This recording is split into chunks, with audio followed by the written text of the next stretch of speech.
வணக்கம் நண்பர்களே. இன்று நாம் தமிழ் கட்சியின் ஒருங்கிணைப்பாளர் சீமான் அவர்கள் சென்னை பத்திரிகையாளர் மன்றத்துக்கு வருகை தந்திருந்தார். அங்கு ஒரு பிரஸ் மீட்டை ஏற்பாடு செய்திருந்தார். இதில் அனைத்து ஊடகங்களையும் சந்தித்து நாம் தமிழ் கட்சியின் சின்னம் மைக் என்பதை வெளிப்படையாக அறிவித்தார்.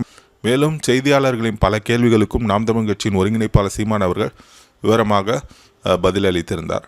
இந்த செய்தியாளர் சந்திப்பு முடிவடைந்ததும் நாம் தமிழ் கட்சியின் ஒருங்கிணைப்பாளர் சீமான் அவர்கள் புறப்பட தயாராக இருந்ததும் சன் நியூஸ் தொலைக்காட்சி தனியாக பேட்டி தருமாறு சீமான் அவர்களிடம் வலியுறுத்தியது.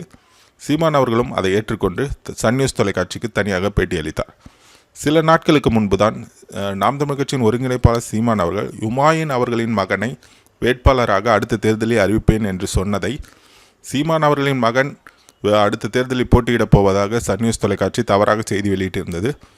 இந்த நிலையிலும் நாம் தமிழ் கட்சியின் ஒருங்கிணைப்பாளர் சீமான் அவர்கள் அனைத்து ஊடகங்களுக்கும் கொடுக்கும் மரியாதையை சன் நியூஸ் தொலைக்காட்சிக்கும் கொடுத்தார்.